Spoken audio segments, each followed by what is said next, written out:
Oi, pessoal. Boa tarde. Tudo bem com vocês? Espero que sim. Meu nome é Natália Cuminali, eu sou jornalista especializada em saúde. Também sou fundadora do portal de notícias Futuro da Saúde.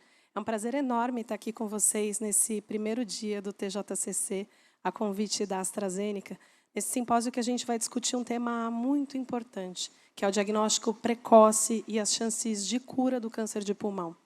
Hoje, vocês devem saber que a gente tem um desafio enorme quando a gente fala sobre diagnóstico precoce no câncer de pulmão. Estima-se que apenas 16% dos casos de câncer de pulmão sejam diagnosticados em fases iniciais. E os sintomas costumam aparecer só quando o estágio da doença já está mais avançado, ou seja, quando o tratamento e as chances de cura são menores. Mas hoje, médicos e especialistas do mundo inteiro, aqui do Brasil, e que vocês vão ver aqui, têm se desdobrado para mudar esse cenário. E é sobre isso que a gente vai discutir ao longo desse nosso simpósio, que eu espero que vocês participem bastante, tirem suas dúvidas, vai ser um momento de muita informação e um momento também de transformação. Então, para começar e abordar os desafios e as oportunidades no diagnóstico precoce, gostaria de convidar ao palco o Dr. Gustavo Prado. Ele é coordenador da Comissão de Câncer da Sociedade Brasileira de Pneumologia e Tisiologia. Seja muito bem-vindo, Dr. Gustavo.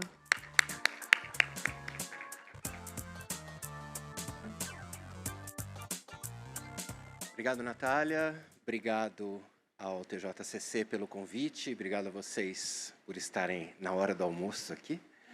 E eu vou colocar agora no começo, só para quebrar o gelo e provocar um pouquinho a interação de vocês e, de repente, evocar algumas perguntas que podem ser mais na frente abordadas, algumas 3 perguntinhas de um quiz para testar também o nosso sistema interativo. Então, por favor, apontem as suas câmeras para esse código de barras. E, na sequência, nosso time de apoio já passa a pergunta.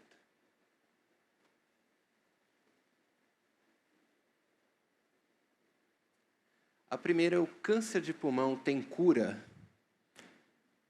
Vamos ver o que é a leitura, o entendimento e a sensação de vocês. E até isso pode motivar se essa pergunta seria respondida diferente hoje em dia ou algum tempo atrás.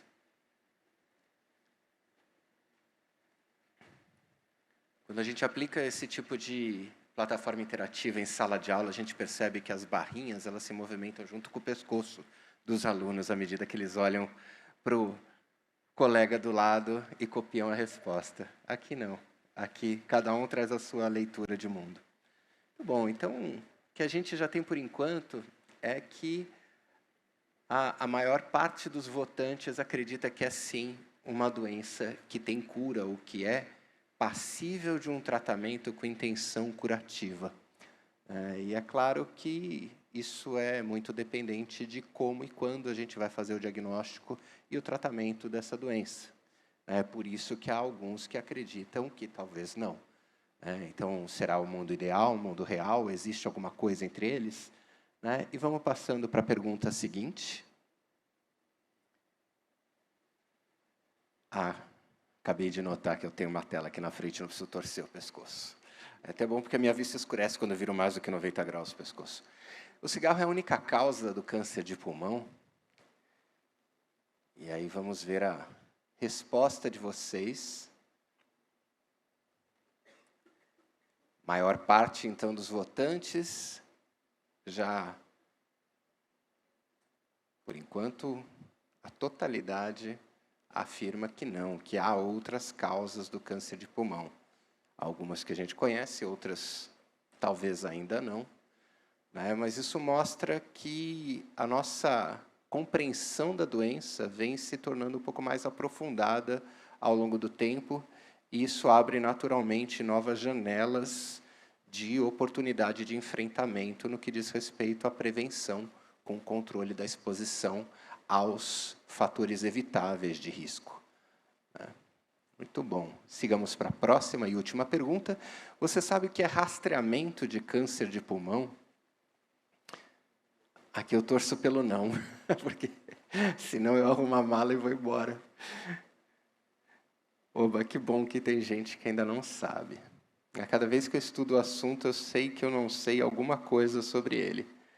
Mas vamos tentar homogeneizar um pouco o entendimento do assunto entre todos os presentes. E é legal que aqui a gente vê uma distribuição bastante mais diversa e quase, né, igualitária entre os que sabem e os que não sabem o que é o rastreamento. Então, provável que antes de defender o tal do rastreamento, seja interessante eu conceituá-lo de uma forma breve para vocês. Então, paramos por aqui, quase no empate técnico, né, do sim e do não, e eu peço a gentileza de colocar em minha apresentação para que a gente discuta um pouquinho sobre o diagnóstico precoce e se há lugar para o rastreamento do câncer de pulmão no Brasil. Enquanto eu enrolo vocês e procuro o passador de slide. Está aqui.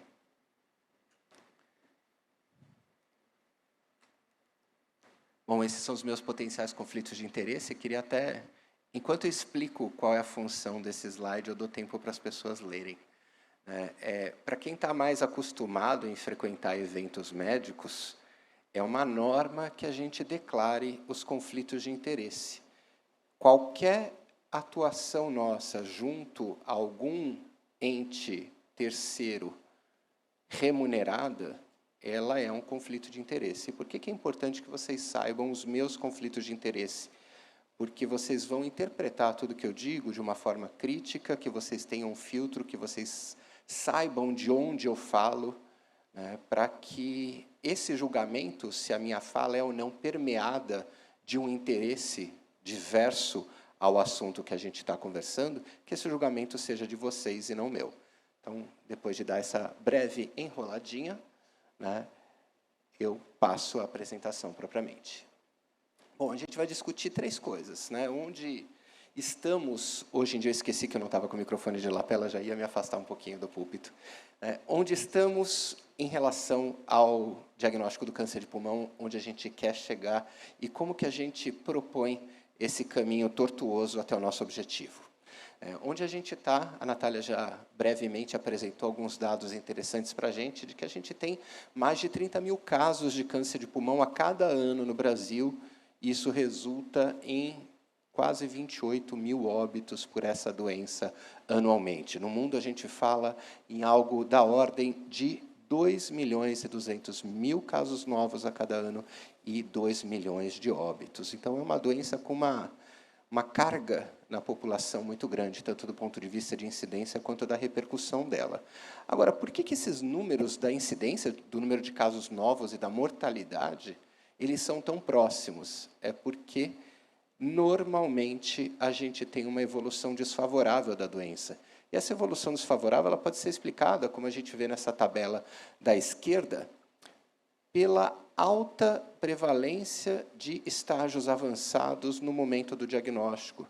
2/3 a 3/4 dos pacientes no momento do diagnóstico são pacientes com doença ou localmente avançada no tórax ou uma doença metastática.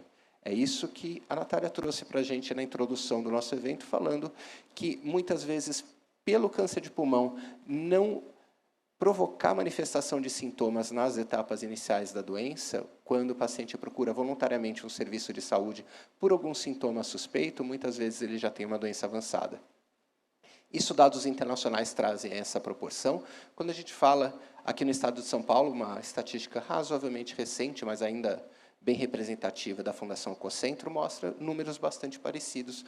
Então, aquela doença inicial, que se apresenta como um pequeno nódulozinho no pulmão, passível de um tratamento cirúrgico com intenção curativa, ela é diagnosticada numa parcela muito pequena dos pacientes, estando a maioria imensa deles, no momento do diagnóstico, com doença estadios 3 e 4, ou seja, localmente avançada e metastática. É por isso que a gente tem um enorme desafio pela frente. Como que a gente pode mudar isso, né, de diversas formas?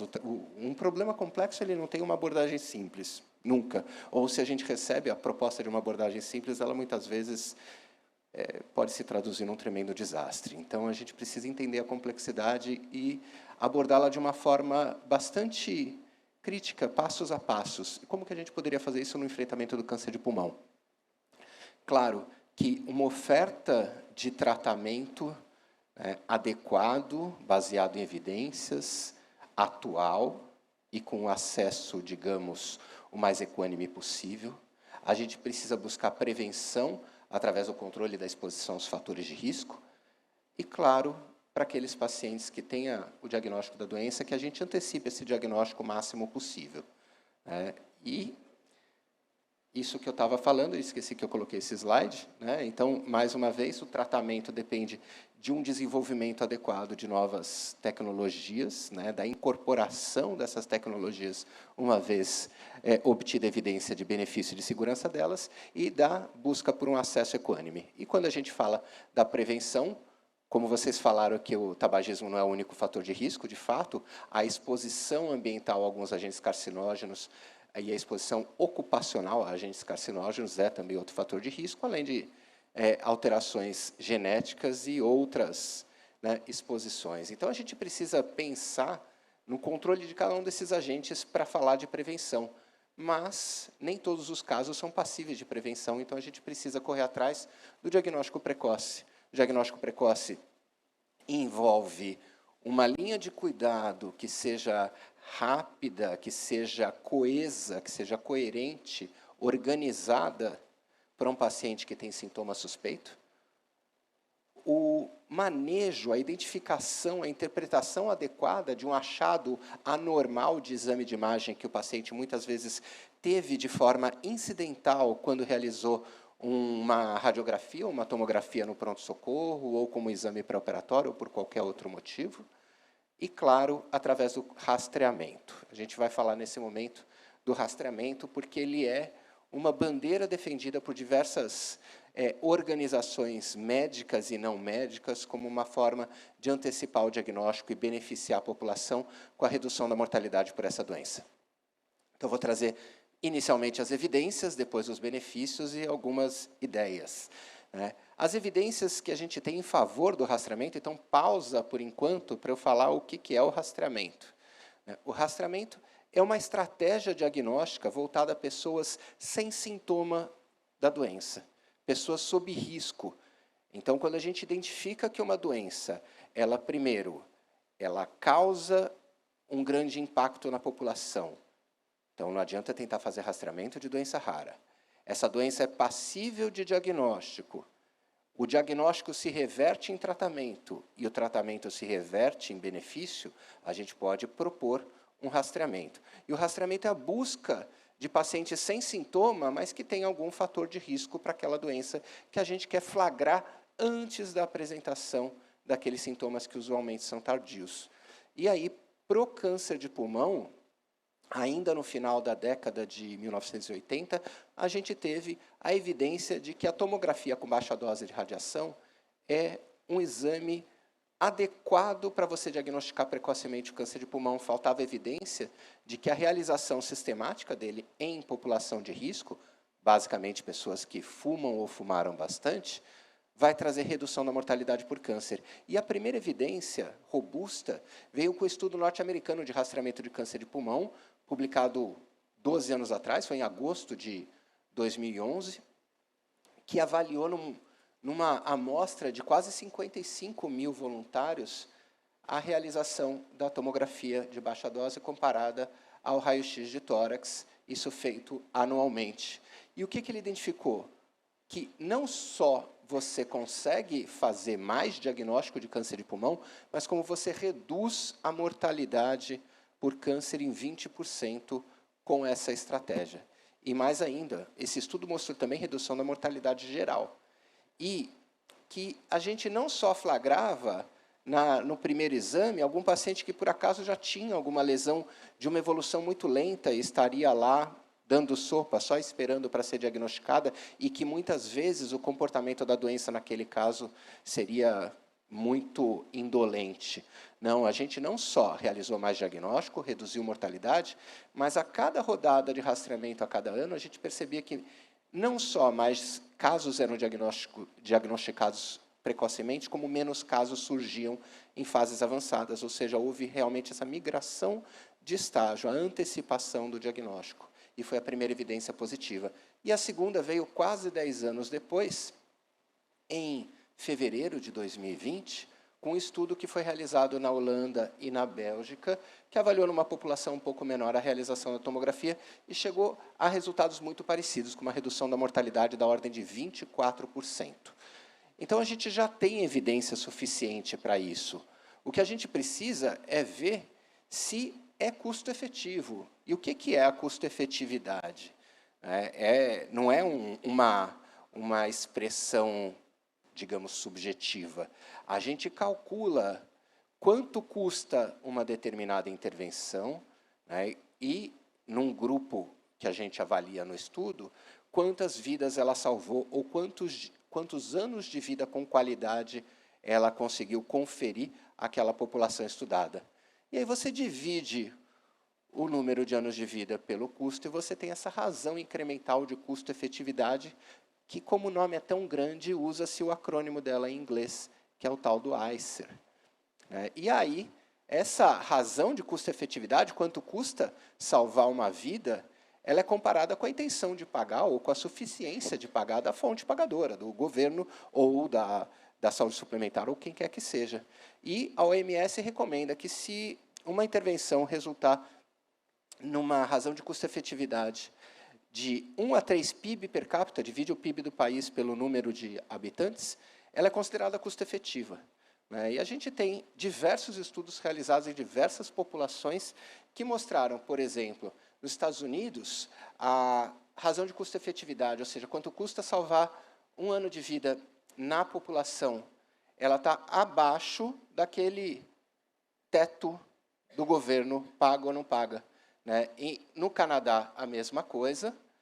E quando a gente olha países europeus, a maior parte dos estudos também mostra a mesma coisa. E no Brasil? No Brasil, a gente ainda não tem um estudo de custo-efetividade, a gente está formando um grupo de trabalho exatamente para prover os tomadores de decisão dessa informação que é crítica, mas a gente sabe que esse número, se fosse pego ao pé da letra, seria algo em torno de 9 a 27 mil dólares, e que a gente sabe que algumas intervenções no Brasil são consideradas custo-efetivas quando elas custam até uns 3 PIB per capita, uns 27 mil dólares, mas há algumas intervenções implementadas no nosso sistema de saúde que custam bem mais do que isso. Então, acho que a gente precisa gerar essa evidência, ter esses números e bater na porta dos tomadores de decisão para conseguir convertê-los a essa causa. E aí, uma forma de você maximizar os ganhos e partilhar, ratear os custos, é fazer uma estratégia integrada de saúde que você combina a cessação do tabagismo, que você combina o diagnóstico e a abordagem da doença pulmonar obstrutiva crônica, da doença cardiovascular, da doença coronariana. E aí, com isso, muitas vezes uma população que compartilha os mesmos fatores de risco, a mesma faixa etária, na imensa maioria dos casos, você consegue ratear o investimento e beneficiar um número muito maior de pacientes. Então, a incorporação de estratégias integradas é uma forma de viabilizar programas de rastreamento. E, claro, que a gente precisa integrar cada uma das engrenagens desse sistema que é tão complexo quanto o sistema da saúde. Então, integrar a atenção primária em saúde, que é quem verdadeiramente vai ser o efetor, o médico na unidade básica ou num centro de especialidade, um sistema de referência e contrarreferência que encaminhe pacientes com achados anormais dos exames, e que também devolva os pacientes, depois de uma investigação, para continuarem o seu cuidado na atenção primária, e o acesso à alta complexidade para a definição de condutas e proposição de tratamento dos casos mais complexos. Se isso tudo estiver muito bem azeitado, com uma política que tem uma governança bem estruturada, a gente consegue verdadeiramente mudar o cenário de saúde no Brasil no que diz respeito ao câncer de pulmão. E, claro, para facilitar a vida do médico da atenção primária, do mesmo jeito que um laudo de uma mamografia, ele não é uma descrição interminável dos achados do exame, mas ele é classificado como 1, 2, 3, 4, risco de câncer para cada categoria e sugestão de conduta, também é uma sistematização proposta para laudo estruturado de rastreamento de câncer de pulmão, de tomografia, que é o sistema Lange-Hades. Então, da mesma forma, o laudo de uma tomografia, em vez de vir com uma página de texto corrido, ele viria com a categoria, a correspondência dessa categoria ao risco de câncer e a sugestão de conduta para aquele caso. Com isso, você vai municiar o médico generalista da atenção primária em saúde com uma ferramenta poderosa para que ele não só não deixe escapar casos perigosos da doença, como também não exponha pacientes com baixo risco a exames desnecessários ou avaliações repetidas no sistema.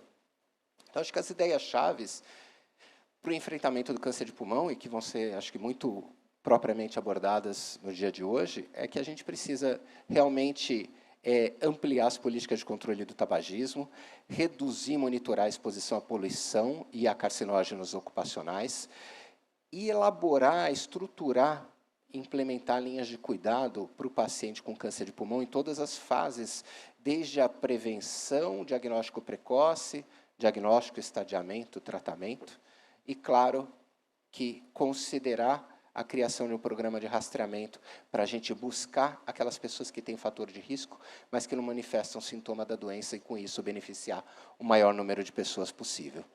Tá? No tratamento, tudo aquilo que a gente já tinha falado. Muito obrigado. Devolvo a palavra agora para a Natália, que vai dar seguimento ao nosso fórum.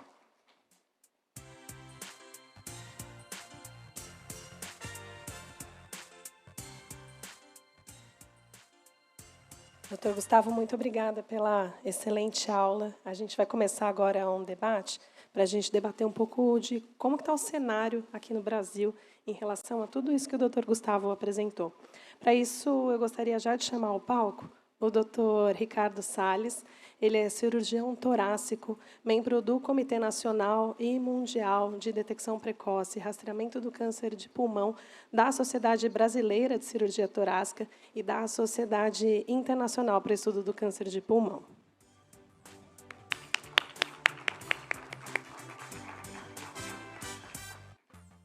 E agora, antes da gente começar o nosso debate, eu queria convidar vocês para assistir um vídeo que a gente tem gravado aqui, da Carolina Pedrosa Gomes de Mello. Ela é professora de Políticas Públicas e Economia no INSPER.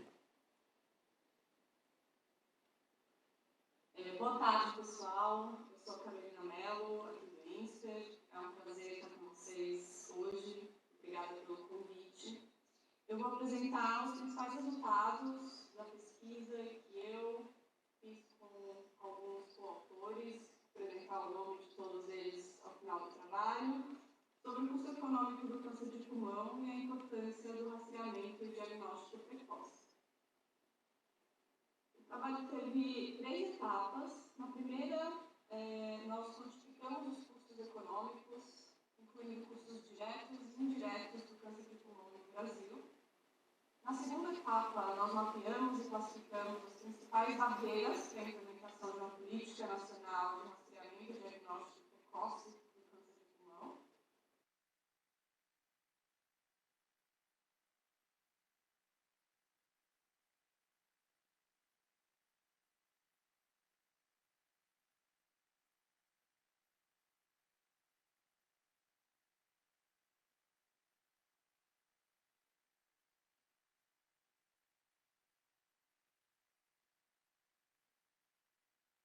Domínios, ao consultar especialistas na área. Então, os resultados da primeira etapa da pesquisa do custo econômico de câncer do pulmão, é importante ressaltar que os novos casos de câncer de pulmão no Brasil por ano somam quase metade dos casos de câncer de mama e câncer de próstata. No entanto, o câncer de pulmão mata quase o dobro do que mata esses 2 outros cânceres. Isso implica que boa parte, na verdade, de 1,3 bilhões de custo econômico do câncer de pulmão, mais de 1 bilhão é só de custo indireto, muito devido a essa alta mortalidade do câncer de pulmão.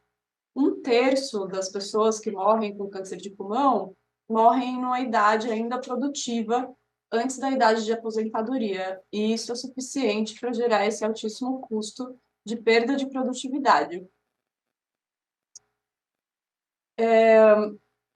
Quando olhamos, então, para os custos indiretos, né, de mortalidade dos outros dois cânceres, com os quais estamos comparando o câncer de pulmão aqui, o câncer de mama e o câncer de próstata, apesar de o câncer de mama ter o dobro dos casos do câncer de pulmão, o custo indireto desse câncer é muito parecido com o custo indireto do câncer de pulmão. E o custo indireto do câncer de próstata é muito mais baixo, porque muito provavelmente as pessoas morrem já mais tarde, um percentual menor dessas pessoas que morrem devido ao câncer de próstata morrem já numa idade não produtiva. É interessante também a gente olhar o perfil das internações desses três tipos de câncer. Quando a gente olha para o percentual de óbitos das internações do câncer de mama e de próstata, esse valor é muito mais baixo do que do câncer de pulmão. Das internações por câncer de pulmão, tem uma probabilidade de 26% do paciente ir a óbito. A duração das internações também é mais longa. A probabilidade de ter cirurgia, no entanto, é muito mais baixa, porque esses pacientes já são internados num estágio muito avançado da doença. E existe uma probabilidade bem alta, comparado com os outros dois cânceres, de esses pacientes necessitarem de cuidado de terapia intensiva.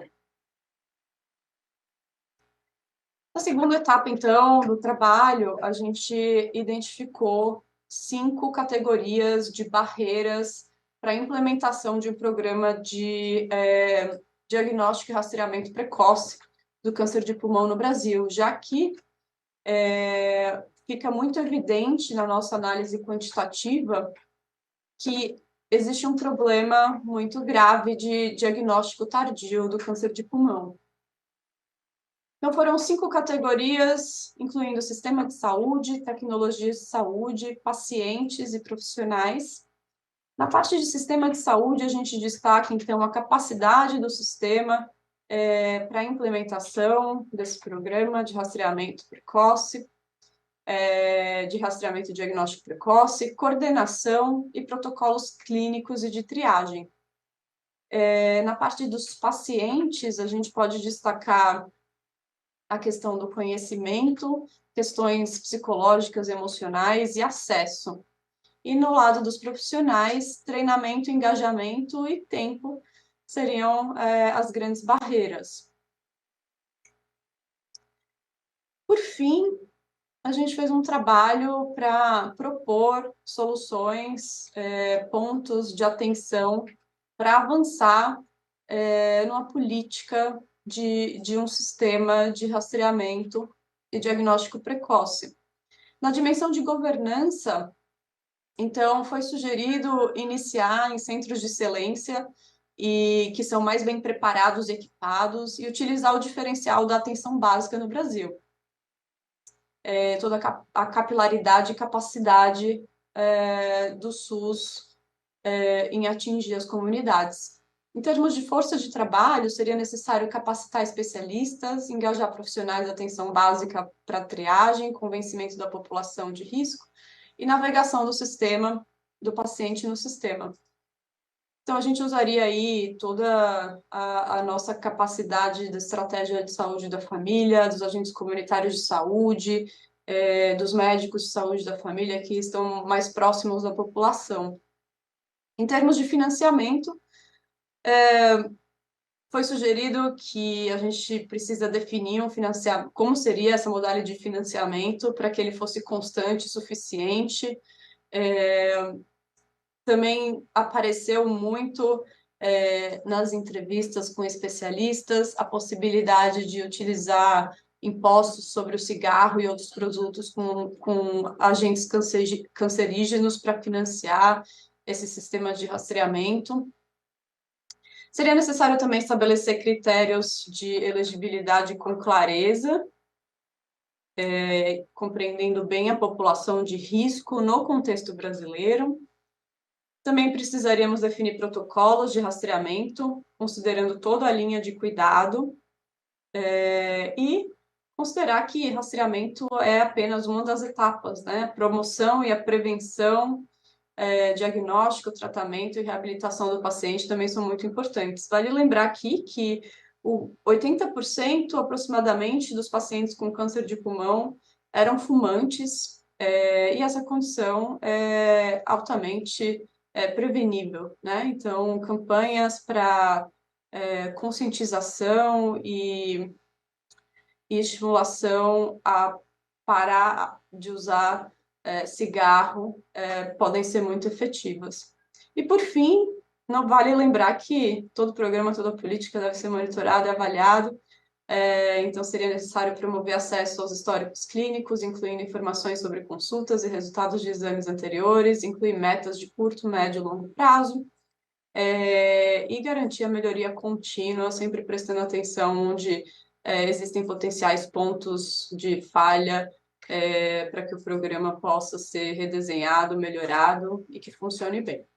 Então, para concluir, eu queria agradecer o tempo que eu tive aqui para falar com vocês, e não deixar de dar o crédito para todos os meus coautores, incluindo a Vanessa Barati, que é a outra coordenadora da pesquisa junto comigo, o Felipe Bispo, nosso assistente de pesquisa, que trabalhou bastante na parte quantitativa dessa pesquisa junto comigo, a Mariana Scaff, trabalhou bastante na parte qualitativa dessa pesquisa, e também a Júlia e a Maria, que nos ajudaram em todas as etapas para implementação e conclusão desse trabalho.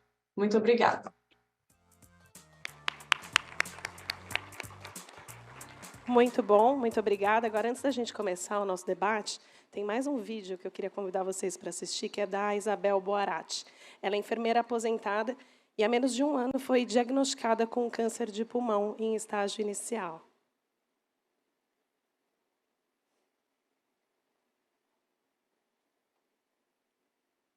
Só que eu estou na decisão de parar há muitos anos.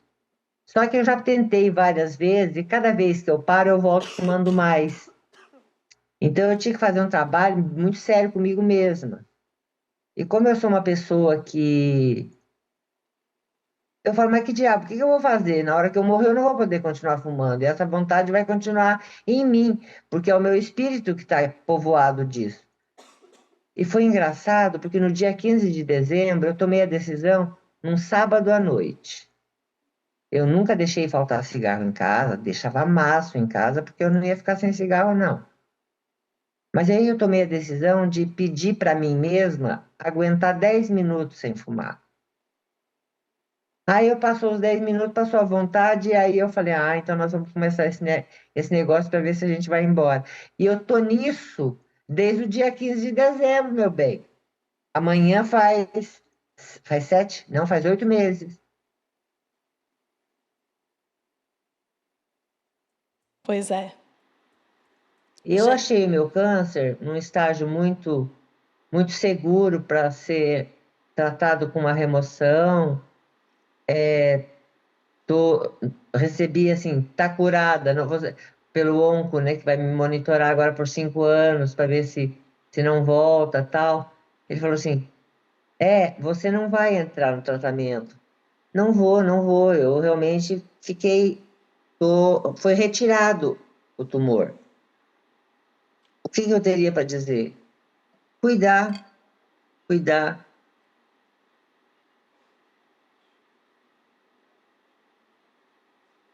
Toda a prevenção é válida, toda. Independente do que seja. Caro, barato, não importa. Se você encontrar no início, sempre vai custar menos do que deixar a coisa correr frouxa.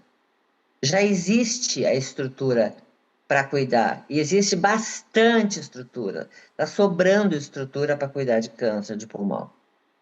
O que não falta, o exame é uma coisa que a gente tem que avaliar o custo e o benefício. O que é uma tomografia para investigar o fumante a partir dos 50 anos de idade, pelo menos? Eu fiz com 70 por acidente de percurso, porque entrou o protocolo lá. É só estabelecer o protocolo e sair caçando. Aí fazer o quê? Tem que criar um hospital lá na casa. Não, não tem que criar coisíssima nenhuma. Tem que encaminhar para o grande centro, organizar o grande centro para receber e fazer essas assistências. É uma coisa que a gente vai ter que conseguir isso politicamente. E a gente tem que saber o que a gente está vendo, o que a gente está vivendo, o que a gente tem para esperar.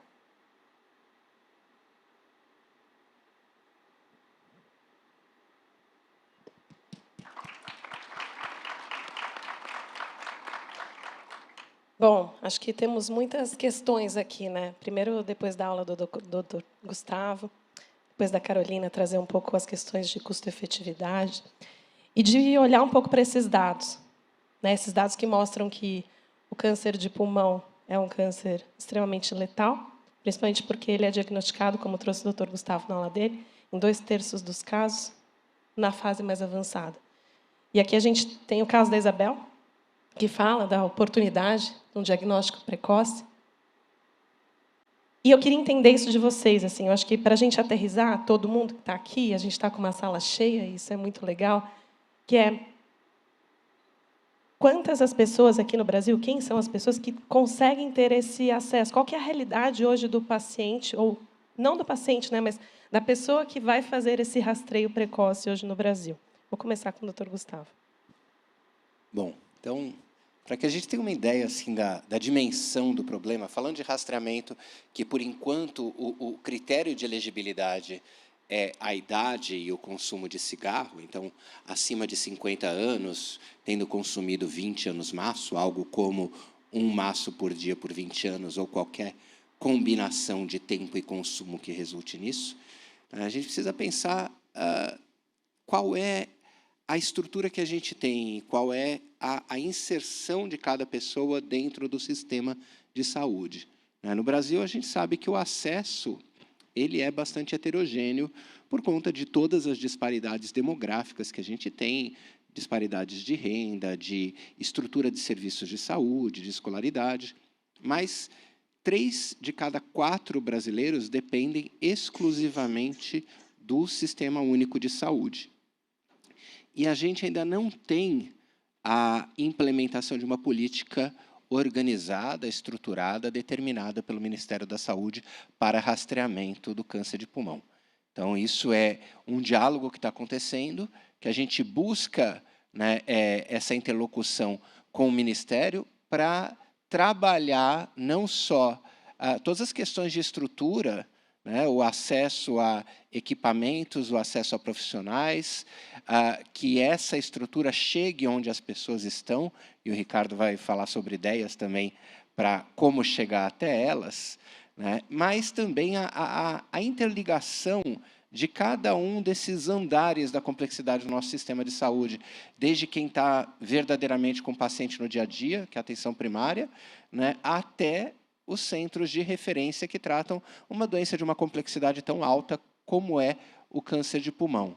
Então, a resposta é, por enquanto, a gente não tem um programa estruturado de rastreamento de câncer de pulmão e está aguardando a publicação um documento que é o Consenso Brasileiro de Rastreamento de Câncer de Pulmão, elaborado pela Sociedade Brasileira de Cirurgia do Tórax, de Pneumologia e o Colégio Brasileiro de Radiologia. Então, essas 3 sociedades, através dos seus especialistas, elaboraram esse documento que foi submetido para publicação no Jornal Brasileiro de Pneumologia e deve ser publicado nesses próximos meses. Já foi revisado, devolvido, então eu acho que a partir daí a gente vai ter mais uma pecinha nessa interlocução, que é um documento não só de guia para os médicos de como proceder, mas de posicionamento institucional do que a gente defende como uma boa prática para diagnóstico precoce.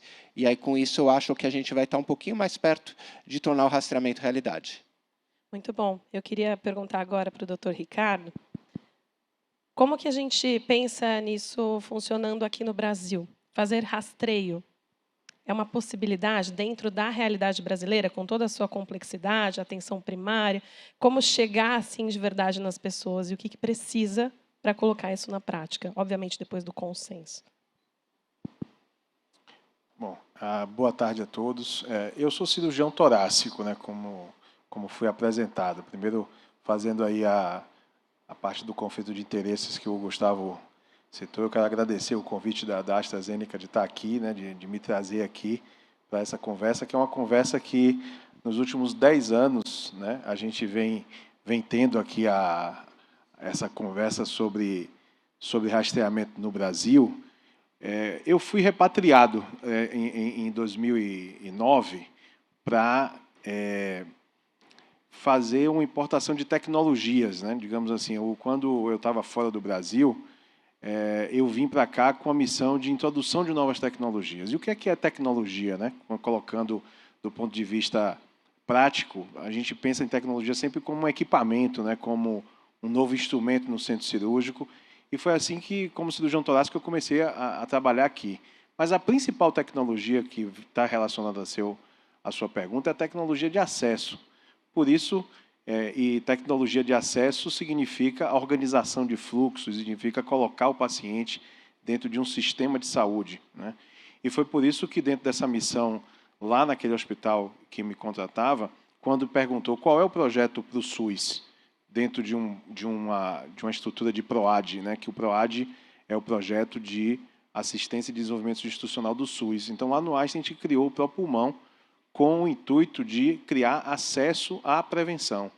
Então, cirurgião que sou, eu não conseguia entender a discussão de 30 mil novos casos, menos de 3 mil estarem indo para o centro cirúrgico, quando apenas em cada 10 consegue o diagnóstico na fase curativa, onde a cirurgia tem espaço.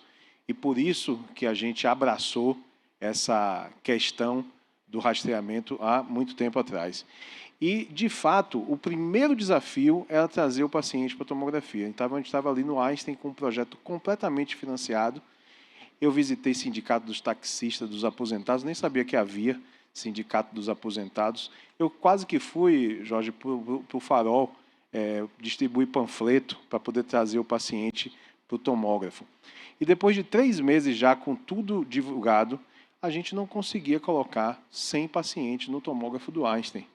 Até que veio o primeiro diagnóstico, e aí eu saúdo a Isabel, né, que é a paciente que falou aqui antes de mim, que essa linguagem é que traz o paciente para o engajamento, a linguagem de um paciente para o outro. Então, eu sei que a gente está aqui com a turma do Peixe em Advocacy, né?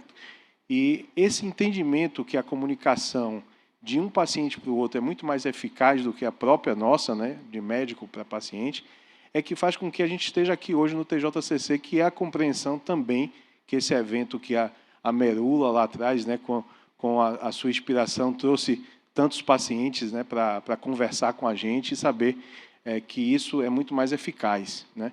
E foi assim que a gente trouxe o primeiro programa de rastreamento para o Brasil, colocando a voz do paciente. E ali o seu Rubens, né, que eu vou cumprimentá-lo à distância, caso ele esteja assistindo, ele virou um advogado do ProPulmão, quando ele, pai de enfermeira, recebeu o diagnóstico de um câncer precoce, como foi o da Isabel, e a gente conseguiu operar. E foi naquele momento, em rede nacional, que ele colocou, olha, o médico falou que eu vou ficar curado, né, com essa cirurgia, e por isso eu agradeço a minha filha de ter me trazido aqui, eu estou só parafraseando o que ele falou em rede nacional. E aí a gente travou o sistema do hospital, com mais de 4 mil ligações querendo participar do programa de rastreamento lá do Hospital Albert Einstein. Uau! Então, a comunicação, né, e aí eu tenho que também cumprimentar pela capacidade de comunicação sua, que é muito maior, obviamente, do que a dos médicos, né? Então, o primeiro passo que comunicação e educação, eles não são somente uma rima, é colocar essa linguagem que o paciente entenda e diga, eu posso fazer parte disso. E ali nós publicamos um primeiro trabalho, então estou fazendo só um rápido histórico do que foi o ProPulmão e do que ele é agora, a pedido até do Gustavo, né, Gustavo, para poder dizer assim, como é que a gente pensa a tecnologia de acesso. Aqueles primeiros 800 participantes, nós diagnosticamos câncer de pulmão em 15 pessoas, né? O recurso ele sempre é limitado, o programa ele fechou a porta abrindo janelas, né? Mas ele nunca parou. Então, a gente levou aqueles fundamentos do ProPulmão para Barretos, para Prevent Senior, para o AC Camargo, né, para várias instituições e publicamos em 2022 uma segunda experiência em rastreamento no Brasil, que a gente chama de BRELT 1 e BRELT 2, para quem quiser pesquisar aí na internet.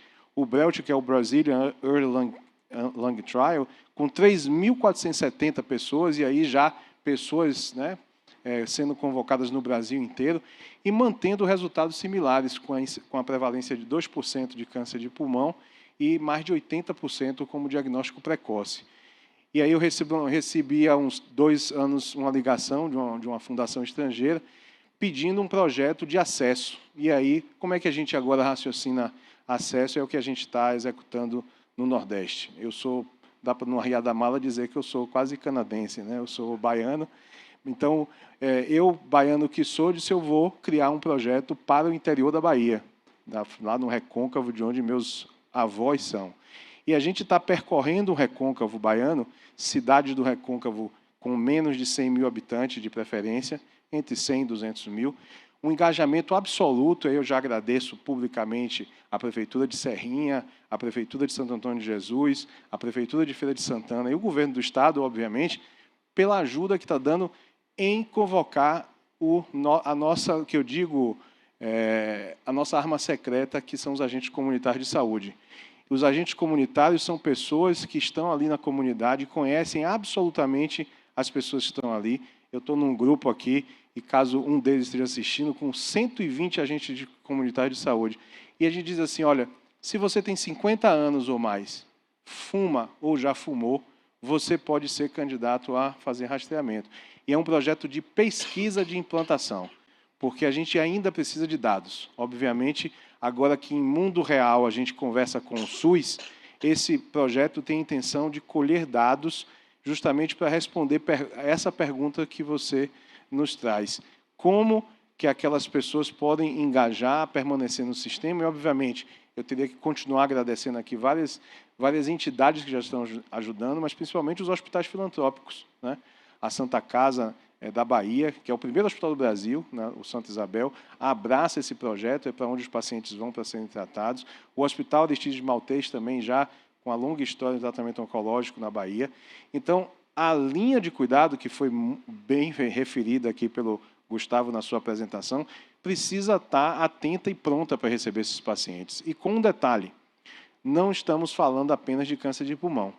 Um simples exame, que é a tomografia do tórax, ele traz elementos sobre enfisema, ele traz elementos sobre calcificação de coronária, sobre fibrose intersticial, os achados de fibrose, ele traz elementos, muitas vezes até de doença gástrica, né? E nós estamos fazendo prova de função pulmonar desses pacientes. DPOC é a 5ª causa de mortalidade no Brasil. Então, é um exame com múltiplas funções. Então, essa comunicação, e aí voltando, para não me perder na sua pergunta, né? Engajar essas pessoas é educá-las da possibilidade de cura de diversas doenças que, diagnosticadas de forma precoce, podem trazê-las para o sistema de saúde de forma eficiente, eficaz e muito mais barata. Um dos autores citados aqui pelo Gustavo, o Dr. Pearson, ele mostrou nos Estados Unidos que com $1 pode acrescentar rastreamento para toda a população de seguro de saúde. Então, a pergunta nos Estados Unidos seria, você está disposto a pagar $1 para salvar a vida, talvez, de um tio, um vizinho ou um conhecido? Então, é essa pergunta que a gente traz para a sociedade, quanto que a gente está disposto a pagar para poder fazer rastreamento em todo mundo. Excelente, doutor Ricardo. Obrigada por compartilhar toda a sua história. Acho que é um exemplo, né? Um exemplo de que é possível fazer isso aqui no Brasil, levando em conta, obviamente, a comunicação, de falar, né, o boca a boca, o paciente para o paciente, são os comunicadores. Por que as pessoas, às vezes, né? Por que foi tão difícil no começo chamar as pessoas para fazerem os exames? Mas agora a gente vai tendo um segundo painel. E antes de eu ir para o segundo painel, o que eu queria de vocês é entender o passo a passo. Então, entendo que há um consenso que será publicado nas próximas semanas, posso dizer. Mas, a partir daí, como que a gente transforma isso numa política nacional? O que precisa ser feito? E qual que é o papel de cada um que está aqui para a gente ajudar isso a, de verdade, acontecer?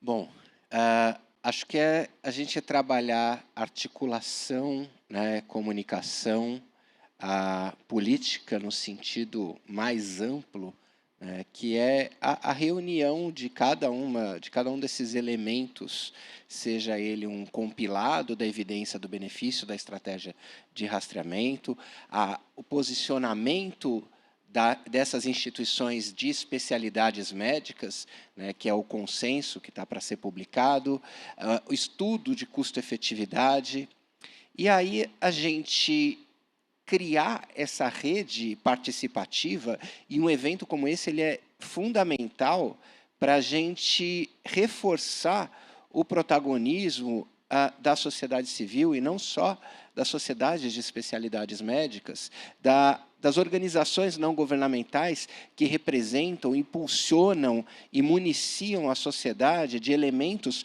para que ela se torne mais participativa. Então, que a gente saiba, na porta de quem bater, né, o que levar para uma conversa, como se posicionar, quais são os nossos alvos, o que a gente quer de verdade, né, e o que a gente propõe de caminho para chegar até lá. Eu acho que a gente está muito próximo disso, né, que a gente tem uma sociedade sensibilizada para o assunto, é um assunto extremamente relevante, a gente está reunindo todos os elementos dessa articulação, e eu acho que, muito em breve, essas pecinhas todas vão ser conectadas, até porque no Ministério e, do outro lado, no Legislativo, né, com a Frente Parlamentar de Saúde, a gente tem elaborado um diálogo construtivo muito mais sobre como implementar do que se implementar. Então, eu acho que a gente já está num processo bastante avançado dessa discussão, e, claro, é fundamental a participação de todo mundo aqui presente para que a gente consiga vencer cada um desses pedágios estratégicos, né, até atingir a implementação do programa de rastreamento no Brasil. Então, um dos passos a gente já está dando aqui hoje, né, com informação e com comunicação. Doutores, eu queria agradecer demais vocês. Daqui a pouco vocês voltam aqui para a gente continuar o nosso debate, pode ser? Eu só queria comentar uma coisa, Com que é um certeza. detalhe, que às vezes eu esqueço. A gente está executando isso agora numa carreta, tá? É uma Opa. unidade móvel que tem um tomógrafo dentro, e que é um detalhe, mas é um detalhe que faz o primeiro passo, que é comunicar, né? Então, passo 1, comunicar, alcançar a comunidade. Passo 2, julgamento multidisciplinar, esse bate-papo aqui. E passo 3 é tratar o paciente numa linha de cuidado contínuo. Obrigado, viu, pela oportunidade. Excelente. Palmas para todos.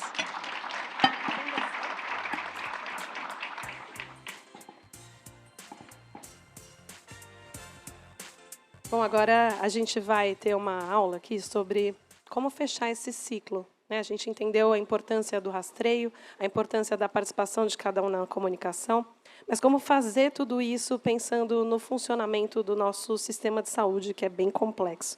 E, para isso, eu convido ao palco a doutora Cíntia Bognar. Ela é oncologista e coordenadora do grupo de tórax do Grupo Américas de São Paulo. Seja bem-vinda, doutora Cíntia.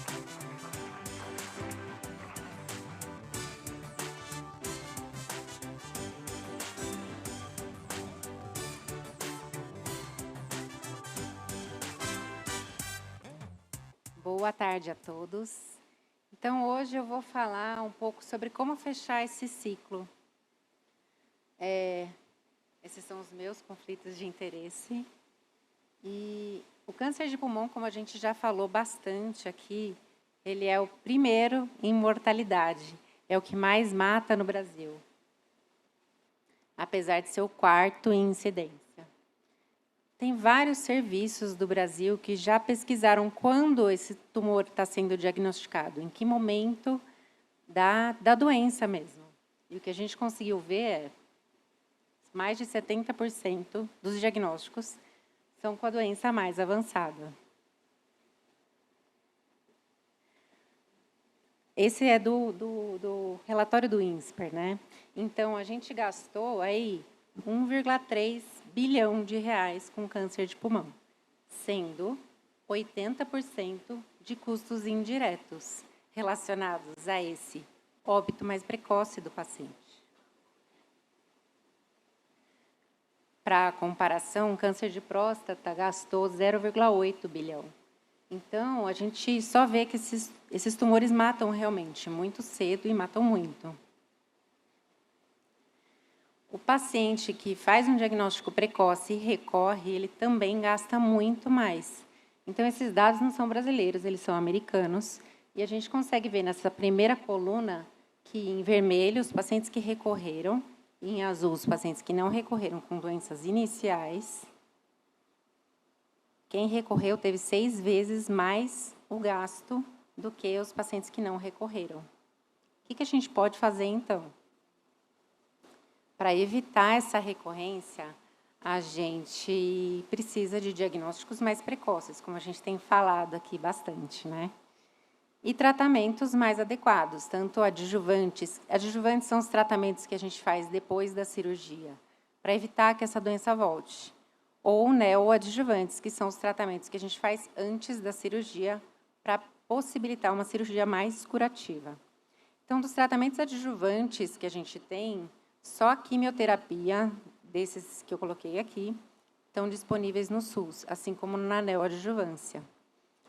A imunoterapia está disponível para o sistema de saúde, tanto na adjuvância quanto na neoadjuvância. E a terapia-alvo, a gente tem ela disponível somente na doença metastática, porque ela ainda não está no rol da ANS. Eu vou explicar o que é o rol daqui a pouco. E como que a gente faz para aumentar esse diagnóstico mais precoce, né? Que é uma fase muito importante.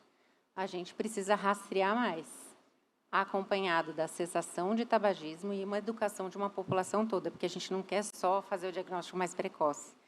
O ideal mesmo é que a gente tivesse menos tumores, né? Então, se a gente conseguir fazer as pessoas pararem de fumar, isso ajuda muito. Para esse rastreamento ser mais factível no Brasil, a gente precisa de toda uma rede, né? Treinar, educar não só os profissionais da saúde, mas educar a população como um todo. A gente tem que ter ações de prevenção e aumentar a infraestrutura. Isso são várias questões que vêm junto, né? Não é só falar, vamos rastrear. Quando a gente faz um tratamento adjuvante, esse tratamento tem um gasto, e ele não é pouco. Então, a imunoterapia, por 1 ano, que é mais ou menos o gasto que a gente tem na adjuvância, depois da cirurgia, ela gasta algo em torno de $134 mil por paciente. Quando a gente traz esse tratamento para a neoadjuvância, que seria a gente tratar esse paciente antes da cirurgia, o gasto é algo em torno de $30 mil. Então, a gente consegue diminuir esse custo e tornar isso mais factível também, né? Mas isso talvez facilitaria o acesso aos pacientes. Agora, o grande pulo do gato aqui é a gente conseguir fazer esse diagnóstico no estádio 1, que foi o que a Isabel falou aqui mais cedo. Ela provavelmente tinha um estádio 1, porque o estádio 1, a gente não tem indicação de um tratamento químio, imuno, droga-alvo, nada disso. Por quê? Porque ele já tem uma chance tão grande de estar curado que nada que eu ofereça vai aumentar essa chance. Só em pacientes de alto risco a gente pode, eventualmente, oferecer um tratamento. Mas não são a maioria. Então, o que a gente precisa, na verdade, para evitar essa recorrência? O que a gente precisa fazer? Dar acesso. Como a gente, agora falando de acesso a medicamentos, como se dá o acesso aos medicamentos no Brasil? Então, primeiro, essas terapias são avaliadas pela Anvisa, que é a Agência Nacional de Vigilância Sanitária, e dependendo de você estar no SUS ou na saúde suplementar, isso vai ser avaliado de uma maneira. Então, vamos lá. Os SUS, os orais e endovenosos, são avaliados pela Conitec, que é a Comissão Nacional de Incorporação de Terapias do Sistema Único de Saúde. Na saúde suplementar, elas são de maneira diversa avaliadas, sendo endovenosos ou orais. Então, para a incorporação na Conitec, ou seja, para a incorporação no SUS, essa medicação tem que ser avaliada, realizado um relatório com todos os dados dos estudos, falando sobre a importância dessa medicação. Ela é disposta para uma consulta pública, e a consulta pública qualquer um pode participar, todos nós, não só médicos, não só da área de saúde, não só pacientes. Toda a população pode participar, opinando se vocês acham ou não que ou exame ou medicação deve ser incorporado ao SUS. Com os dados da consulta pública, eles são acrescentados, então, depois, nesse relatório, que é depois avaliado quanto à incorporação ou não dessa medicação. Então, falando agora da saúde suplementar. Os endovenosos, assim que a Anvisa aprova, eles devem ser automaticamente oferecidos pelo plano de saúde. Então, ele tem que pagar. Porém, tem que ter uma indicação específica em bula. Então, se não tiver ainda, só vai ser incorporado depois dessa troca da bula, né, do acréscimo dessa informação na bula. E os orais, é bem complexo, né? E os orais têm que ser avaliados pela Agência Nacional de Saúde Suplementar, que elabora um rol. O que é o rol da ANS, que a gente tanto ouve falar? É uma lista de medicamentos, procedimentos, inclui os medicamentos orais, as químios orais, as terapias-alvo, que, na verdade, cada plano de saúde tem ou não que oferecer. Então, se tiver no rol, o plano tem que oferecer. Se não tiver no rol, ele não necessariamente tem que oferecer. O rol, quando ele é elaborado, quando a gente tenta colocar alguma coisa no rol, também vai para a consulta pública. Então, todo mundo também pode opinar quanto a o que você acredita que deve ou não ser incorporado no rol da ANS. Então, a gente chega aí num ciclo do câncer de pulmão que a gente tem hoje em dia. E isso tem ficado cada vez mais forte. Quanto mais educação a gente tiver, mais rastreamento a gente vai ter.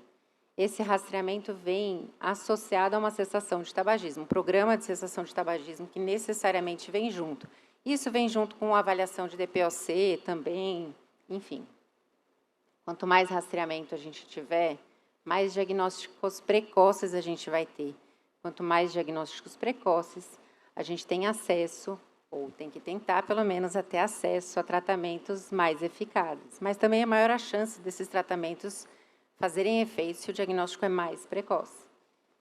Assim, a gente tem redução da recidiva e redução da mortalidade por câncer de pulmão. Mas não é a única coisa que a gente ganha, né? Além da redução da mortalidade, a gente tem redução de internações, a gente tem aumento de qualidade de vida, a gente tem maior possibilidade de cura e redução de outras doenças, como a gente já citou aqui, relacionadas ao cigarro, doenças cardiovasculares, doenças pulmonares. Então, lembrando, o câncer de pulmão é o mais letal dos tumores, ele é diagnosticado atualmente em estadios já muito avançados. O rastreamento diminui a mortalidade ao diagnosticar esses tumores de uma maneira mais precoce. E as terapias adjuvantes reduzem a recorrência e todos nós podemos opinar sobre incorporações no SUS e rol através dessas consultas públicas. Tornar o câncer de pulmão uma doença menos letal, além de vidas, também poupa recursos. E depende da participação de todos nós isso acontecer. Então, através de educação, as próprias consultas públicas, o acesso e a estrutura. E é isso que eu tinha para falar hoje. Obrigada.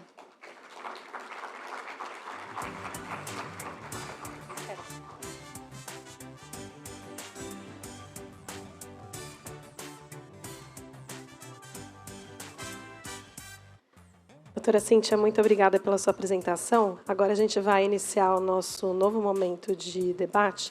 Para isso, eu gostaria de convidar aqui de volta o Dr. Gustavo e o Dr. Ricardo. Também gostaria de convidar a doutora Karina Fontão, que é pediatra e pneumologista, paciente de câncer de pulmão, ex-voluntária oncoguia e diretora médica executiva da AstraZeneca.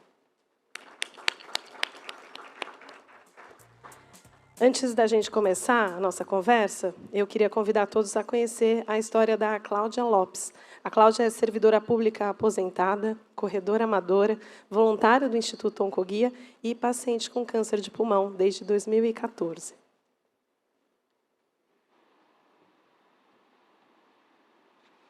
Boa tarde. Em primeiro lugar, eu gostaria de agradecer a AstraZeneca, né, pelo convite de participar, né, dessa mesa, Cuide-se Hoje. Meu nome é Cláudia Lopes, tenho 57 anos, já faço 58. Sou casada, mãe de 2 rapazes, avó de um menininho de 3 anos. Sou corredora amadora, peregrina do Caminho de Santiago.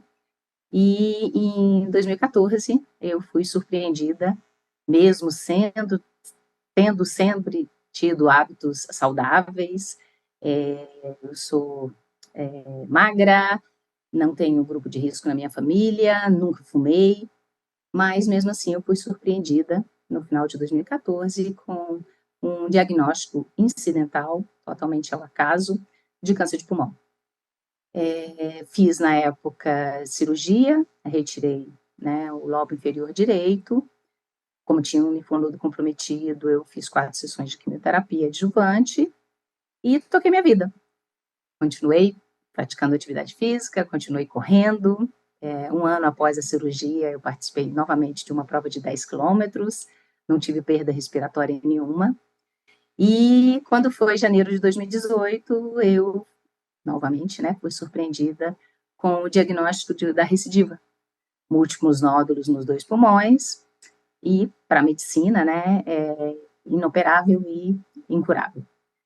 A partir daí, de agosto, na verdade, de 2018, eu iniciei um tratamento com terapia-alvo, porque eu tenho, né, um tipo de mutação que é possível, né, se tratar com uma terapia específica para essa mutação. Na época, em 2018, descobrir a mutação foi um processo um pouco demorado.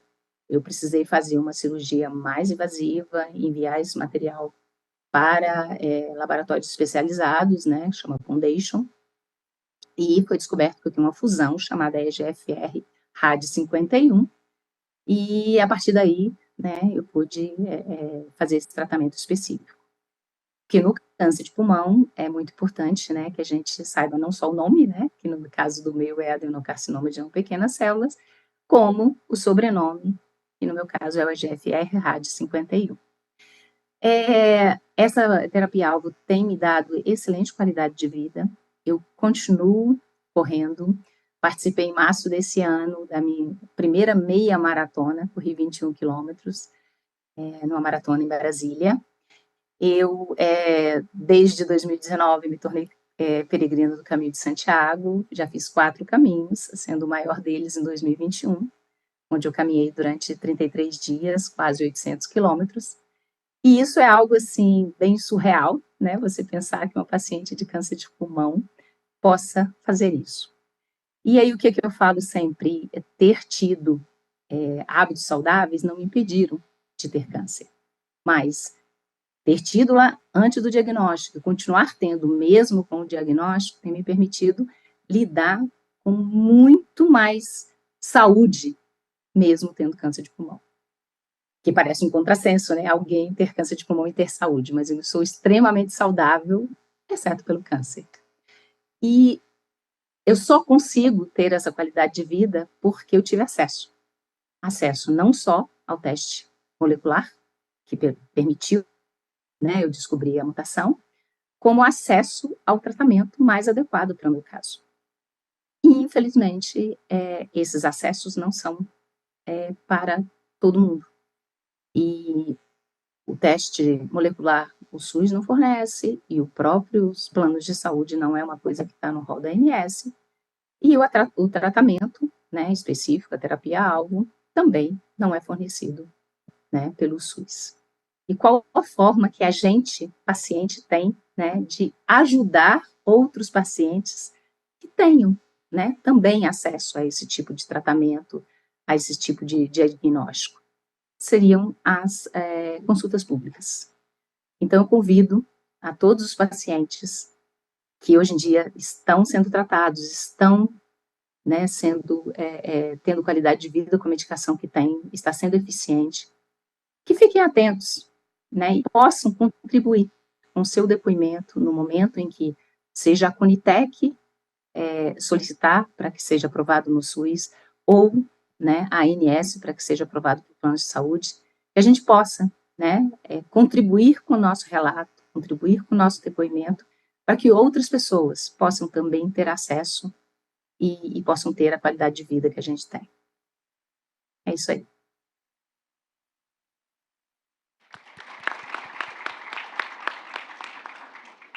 A história da Cláudia é emblemática, porque une muitas coisas, né? Uma mulher saudável, corredora, que teve acesso ao rastreio, ao diagnóstico precoce, que teve acesso ao teste para detectar qual seria a melhor forma de tratamento, que teve acesso ao tratamento para ela, e que hoje vive com qualidade de vida, e que hoje é uma corredora. Quem pensa que alguém pode correr tendo câncer de pulmão? Eu acho que esse é um pouco o tema que vai permear um pouco a nossa discussão aqui.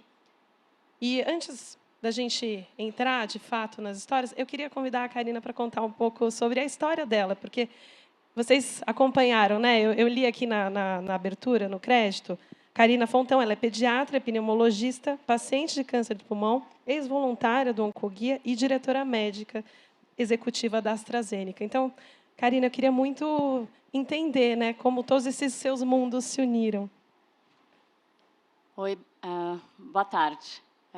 Obrigada. Obrigada pela pergunta, Natália, porque me dá a oportunidade de contar um pouquinho para vocês como a vida prega peças na gente, né? Então, eu sou pneumopediatra e já há 20 anos eu parei de clinicar como pneumopediatra e fui trabalhar na indústria, no começo com doenças raras na área de pneumologia pediátrica, e trabalhei em multinacionais com oncologia, né? Participei do lançamento de terapias-alvo, de anticorpos monoclonais. Então, essa era a minha vida, meu repertório.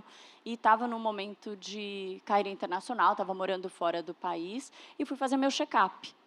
E não é que eu tive um nódulo incidental.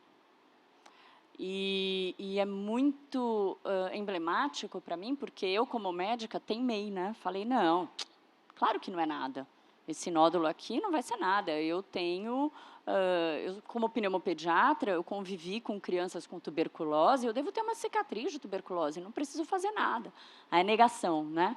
E o médico insistiu e falou, não, você tem que fazer uma tomografia porque esse nódulo é suspeito. E realmente era um adenocarcinoma, e eu fui uma das privilegiadas de fazer o diagnóstico, 10% você mostrou, né? No estádio 1.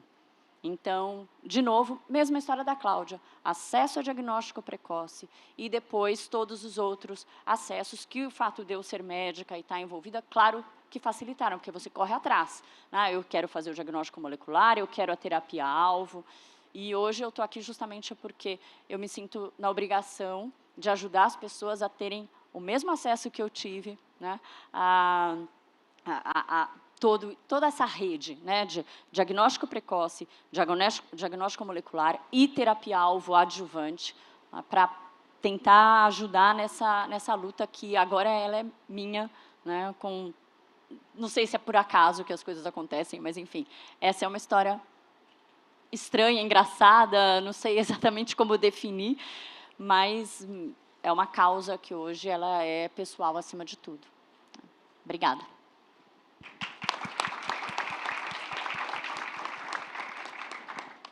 Obrigada por compartilhar com a gente sua história. Eu acho que tem um pouco a ver com o que a gente comentou no primeiro painel, né? Conhecer histórias também faz a gente se conectar com as causas e melhorar também a nossa comunicação e o impacto delas.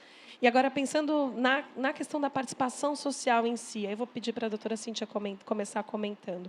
Qual que é a importância de que as pessoas tenham conhecimento do processo, que não é fácil, né? Como você bem trouxe ali, o que é um rol, o que é uma consulta pública, qual que é o papel de cada uma delas dentro de um processo, o que significa uma incorporação de tecnologia, qual que é o papel da Anvisa. Enfim, qual que é a importância da conscientização da sociedade, mais do que a conscientização, da participação. Porque aí, no fim, histórias como essas e da Cláudia não, vão se repetir, né? Porque são positivas. Oi. Realmente é muito importante a participação de todos. No Brasil, acho que a gente não está acostumado a falar sobre isso, né? Eu acho que os pacientes não estão acostumados a saber sobre o que é o câncer de pulmão, sobre o que é uma mutação num câncer de pulmão, sobre o que é uma terapia-alvo. Então, assim, se eu pegar todos os pacientes que eu atendo que têm a mutação, não lembro de nenhum que eu não tive que explicar o que era, porque assim eles não sabem. Realmente, a gente não tem esse costume no Brasil de informar, de educar. Então, eu acho que é um pouco culpa nossa da área da saúde. A gente vive na nossa bolha e não diversifica. A gente não explica para todo mundo, ou não consegue passar, talvez, de uma forma que todos entendam, mas seria muito importante que a gente conseguisse passar isso para a população, que pelo menos soubesse que existem alterações, que podem receber terapias, e são tão diferentes, né, de você receber um tratamento com químio, com imuno ou terapia-alvo, são tratamentos completamente diversos e com respostas diversas. Então, primeira coisa, eu acho que falta é a educação. Eu acho que a gente ainda não educa bem os nossos pacientes, a nossa população num todo, não digo nem só pacientes. E depois de educar, eu acho que também falta o final dessa educação. Depois que você conseguiu ensinar, explicar para eles que eles também podem participar dessas incorporações. Porque faz muita diferença você tratar um paciente que tem uma mutação com uma terapia-alvo ou com um tratamento de quimioterapia. Assim, a diferença é gritante. São anos de vida e de qualidade de vida. Então, para quem vê os pacientes, a gente, assim, parece assustador você não conseguir oferecer esse tratamento. Então, é importante, acho que falta muito da educação, mas todos deveríamos participar. Acho que o doutor Gustavo quer comentar. Um comentário aqui, ouvindo vocês, eu acho que também tem um outro ponto, que às vezes, quando não está acontecendo com a gente não entra e não entende direito da história, né? Não sabe quais são os tratamentos, qual que é o potencial, se tem ou não acesso a isso. Então, também tem que ampliar esse espectro, né, das possibilidades e entender mais de como funciona o SUS. Não é que eu fiquei doente e agora eu tenho já acesso às melhores tecnologias, né? Bom, você praticamente já deu o gancho, né, do tal do como funciona o SUS, e fazendo uma ponte da fala da Cíntia com a da Karina, a gente está exatamente agora, nesses dias, por mais quase 2 semanas, com uma consulta pública aberta pela Conitec, né, que é a Comissão Nacional de Incorporação de Tecnologia em Saúde, sobre a incorporação de um medicamento que é o pembrolizumab. Então, para aqueles pacientes com câncer de pulmão de célula não pequena, que não tem nenhuma mutação que prediga a resposta a um tratamento específico dirigido para ela, existem pesquisas para algumas proteínas que o tumor expressa que silenciam a nossa resposta imunológica, que é fundamental para combater o tumor. E aí, para aqueles pacientes que têm a expressão dessas proteínas de escape, né, do tumor ao sistema imunológico, o tal do PDL1, existem diversos medicamentos, e nesse momento a gente está com uma consulta pública aberta pela Conitec para um medicamento chamado pembrolizumab, dirigido para algumas dessas indicações, especialmente no momento doença avançada, né, e que o rito da incorporação pela Conitec, que envolve receber um dossiê com toda a síntese das evidências sobre essa doença, sobre o impacto do tratamento, sobre as análises de custo-efetividade e sobre as análises de impacto orçamentário. Então, já passou por essa reunião em que os votantes da Conitec, então, membros do Ministério da Saúde, secretarias de Estado de Saúde, né, a Confederação dos Secretários de Saúde, né, a CONASEMS, além de representantes de saúde suplementar, todos eles votaram. E o parecer inicial da Conitec especialmente motivado pelo impacto orçamentário, é que inicialmente é desfavorável à incorporação, mas mesmo assim abre-se para consulta pública, estamos no momento com essa consulta aberta, e é o momento de não só de sociedades médicas, como de representantes da sociedade civil, então as organizações não governamentais, pacientes, familiares de pacientes, levarem ou seu posicionamento técnico ou seu testemunho pessoal através da consulta pública. Então, é um passinho meio complexo que você precisa entrar naquele portal gov.br com as suas credenciais de acesso, procurar na estrutura, na arquitetura daquela página, a página da Conitec, da consulta pública, mas existe a possibilidade de pessoas interessadas em contribuir com essa causa, e com cada uma que a gente vem, né, insere, né, abordando nesse rito de incorporação, de levarem a sua contribuição no que acredita ser o melhor processo. Bom ponto, doutor Gustavo. Só lembrando, a gente vai ter um videozinho no final aqui da nossa conversa, que vai ensinar um pouco como funciona essa estrutura dentro da Conitec. Doutor Ricardo, quer comentar alguma coisa sobre a importância da participação social e como isso pode mudar o sistema de saúde, pensando em tudo isso que a gente falou aqui agora? Não só acesso ao tratamento, mas acesso a rastreamento também, né? Que não adianta você só ter o tratamento se você não descobre logo. Eu estava aqui primeiro observando a plateia, né, e os relatos, primeiro da Cláudia, né, e agora da doutora Karina.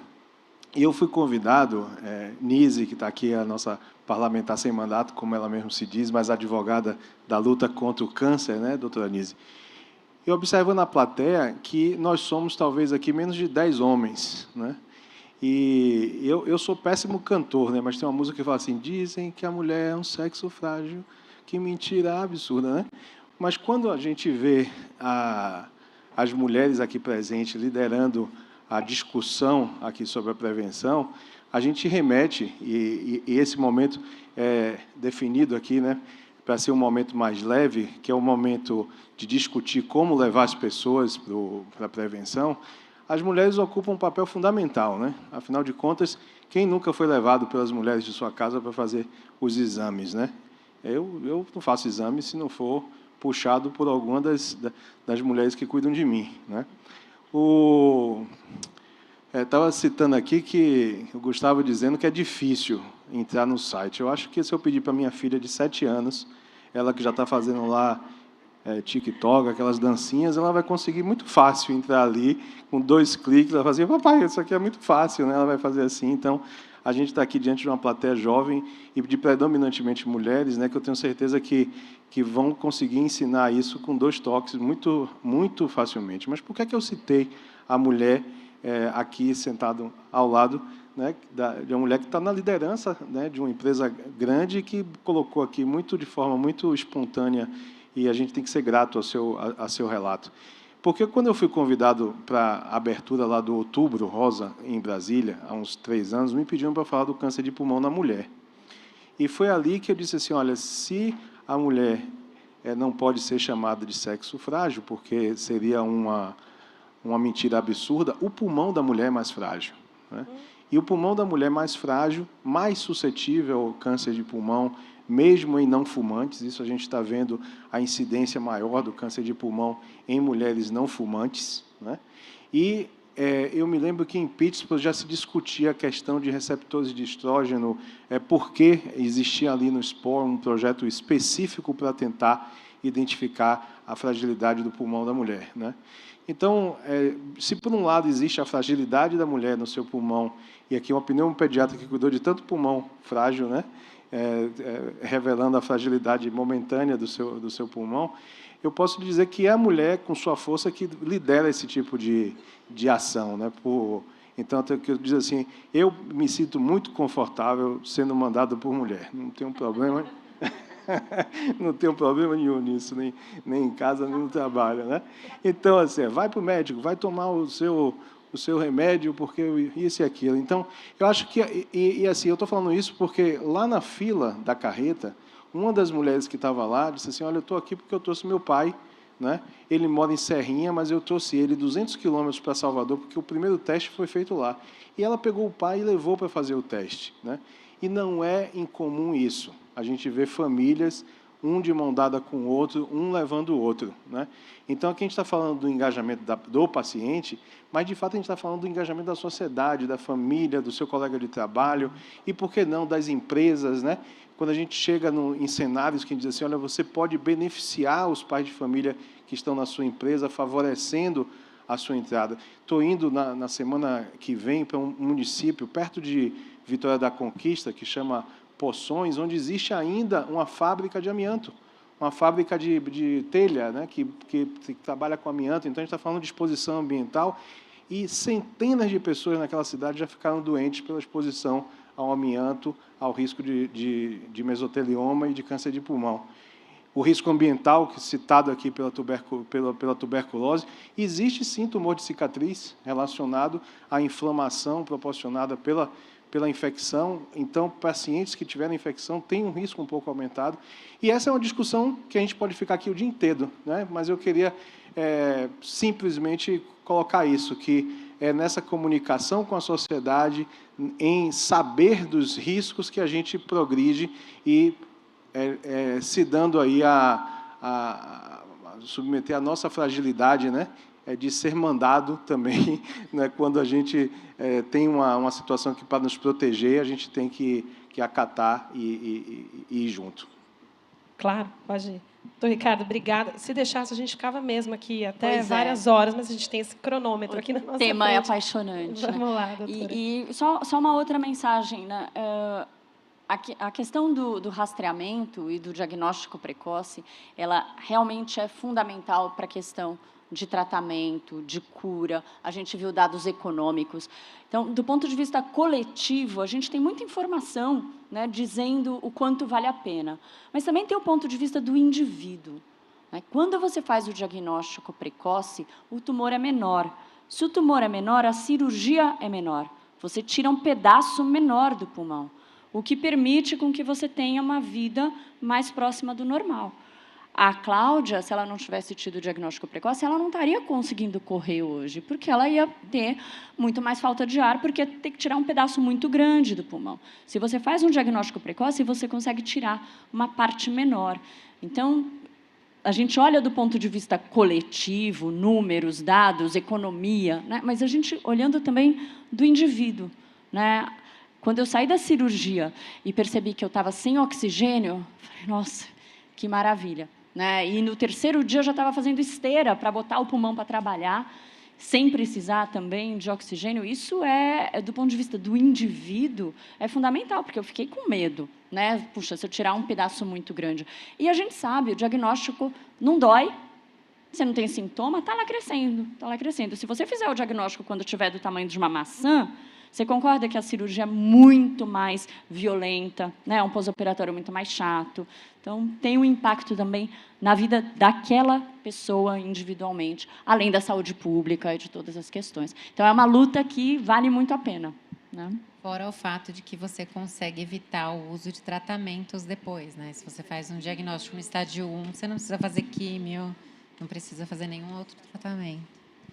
Eu tenho uma fila de pacientes que estão muito melhor do que eu, depois que eu operei, viu? Aí quando eu vejo um paciente no pós-operatório, eu diz, pô, você já está correndo, virou maratonista, eu aqui continuo com o meu excesso de peso, eu digo, olha, eu tenho que rever os meus conceitos. Pessoal, eu, infelizmente, por conta do tempo, eu preciso encerrar esse nosso painel, mas eu queria agradecer demais a todos vocês. Acho que fica o recado da importância do diagnóstico precoce, da importância do acesso ao tratamento, mas, mais do que isso, da importância da educação das pessoas, da sociedade, para que, a partir disso, a gente consiga até modificar todos esses processos, para que todos tenham a possibilidade de ter o melhor acesso ao melhor tratamento e ao melhor diagnóstico. Então, muito, muito obrigada para vocês. Agora, eu tenho, antes de vocês irem embora, a gente tem ainda um quiz, um último quiz para passar para vocês.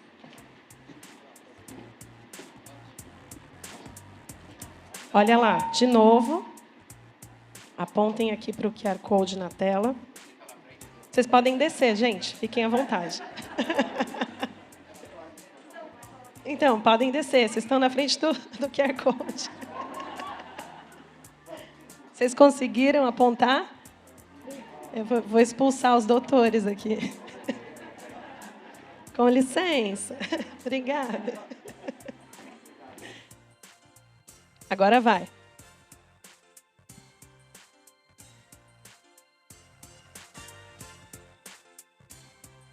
Vamos lá? Você vê valor na implementação de um programa de rastreamento do câncer de pulmão no Brasil? Estamos aí com as respostas. Por favor, todos sim, né? Não posso influenciar vocês. Boa. Olha aí, 53 votos. Todo mundo sim, com certeza. Vamos para o próximo? Preparados? Você acredita na importância da participação social para a melhora de políticas públicas?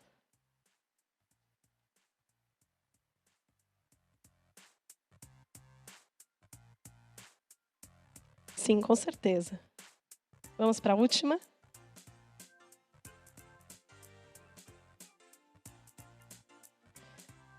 E aí, vocês sabem participar de uma consulta pública? O Dr. Ricardo diz que as crianças do TikTok já conseguem, então.